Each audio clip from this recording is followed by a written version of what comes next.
Hi ladies, it's Ashley with Inspired Maternity, and I'm here in the studio while you're watching this at home. Today, you just need a little bit of light weight if you have some. If not, grab some canned goods. We're going to work on our back of the arms, the shoulders, our back, and our core in that quadruped position, so our hands and knees. We're going to go ahead and get started. I also brought over a yoga block. I'm going to show you how you can use this if you're having some problems in the wrist still postpartum, some carpal tunnel. So these are really great. You can get them on Amazon, or I'm sure a lot of the different stores have them. But they just help kind of take some pressure and keep things upper body a little bit more well aligned. So let's go ahead, let's get started. We're just going to make sure that we're aligned. So our wrists, go ahead and kind of rotate them in just a little bit so more of the weight is through the thumb versus the outer part. You want to make sure that we're aligned here with the shoulder and that our knees are aligned with our hips, so you don't want to be out in this position or too far underneath, okay? That's going to keep it very difficult for you to keep a good neutral spine. So go ahead and get yourself aligned. We're going to do a quick little stretch, the cat camel. So inhale and exhale. As you exhale, let the low back sag. Stay within a comfortable range for you, okay? Don't push into any pain. If one direction feels better, then go ahead and do more of that direction. Good. As we inhale, we're going to now arch up. Really try to tuck that butt so you can get real low in that spine there. And then when you hold this, try to sit back kind of like a child's pose. A lot of women during pregnancy, our back kind of arches and that lowest part really gets stiff.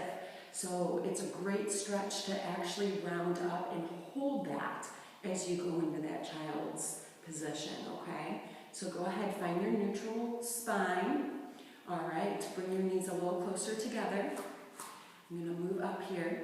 Draw the lower abdominals in towards your spine as we alternate arm and leg. Good. So nice and controlled. We inhale here and exhale as we're lifting.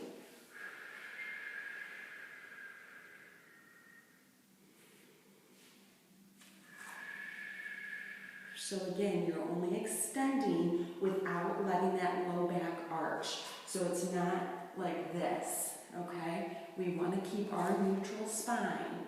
Squeeze that glute as you're extending that leg.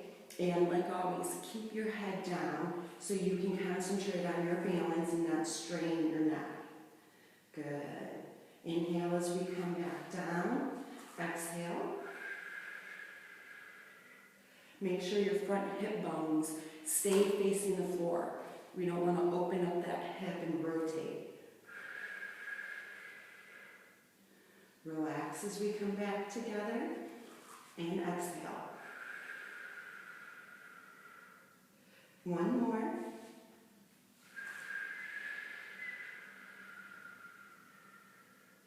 Good.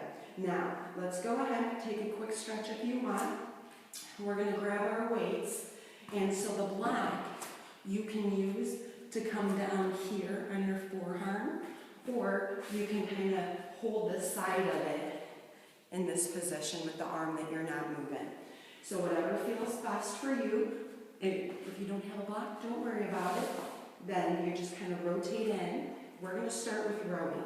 So go ahead and bring your knees apart, find that good neutral spine, draw in the lower abdominals and pull up on the pelvic floor during the work. So I'm starting with my left. We're going to start with rowing. So that left shoulder blade is going down and back. You should not feel anything in this upper tract during any of these exercises. Good.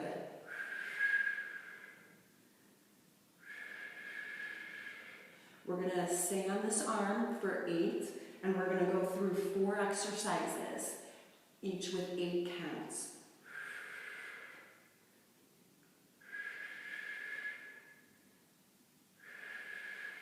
We're going to move into our tricep kickbacks. So we're going to keep that elbow high in 2.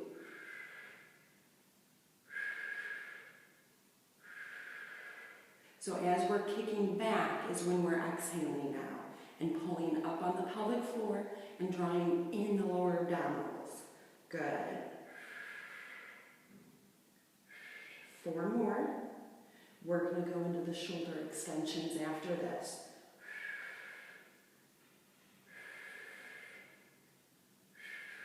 Rotate, palm up, tiny pulses. So don't bring your arm down, just up. Again, tuck that left shoulder blade down and back. As we're lifting, we're pulling up on the pelvic floor and drawing in on the lower abdominals.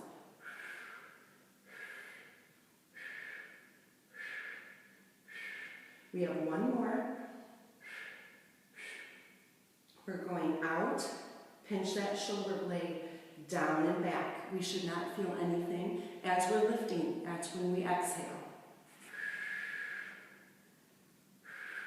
I don't know about you, but my right shoulder is burning too, just stabilizing.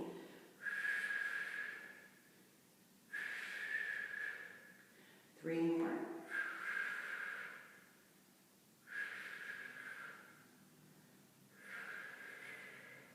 Awesome. All right, come on up. Shake out your wrists there, especially the one. I'm going to turn around. We've got the other side, so same series. The 4 exercises, each for 8 counts. So go ahead, take a quick stretch if you need to.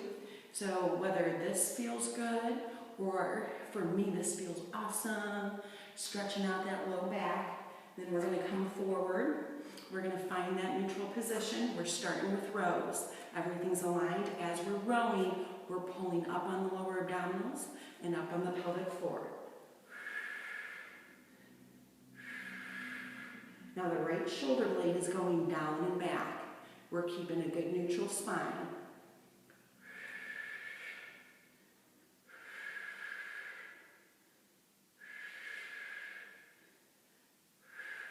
We're going to go into our tricep kickbacks now. And 2. 1 more. Keep that elbow up. Now we exhale as we kick back. Nice and controlled, so you can really concentrate on pulling the lower abdominals in towards the spine and up on the pelvic floor.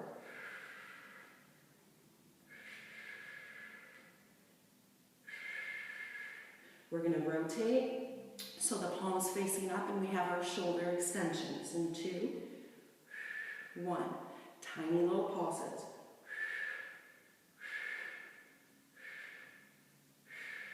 Good. Make sure you're not feeling anything in that upper trap. You're keeping a good neutral spine. Good. We're down and out for that reverse. Pinch that right shoulder blade down and back. Don't let anything in the upper trap. Don't worry. If you need to just go low at first, just start low. And we're exhaling as we're lifting.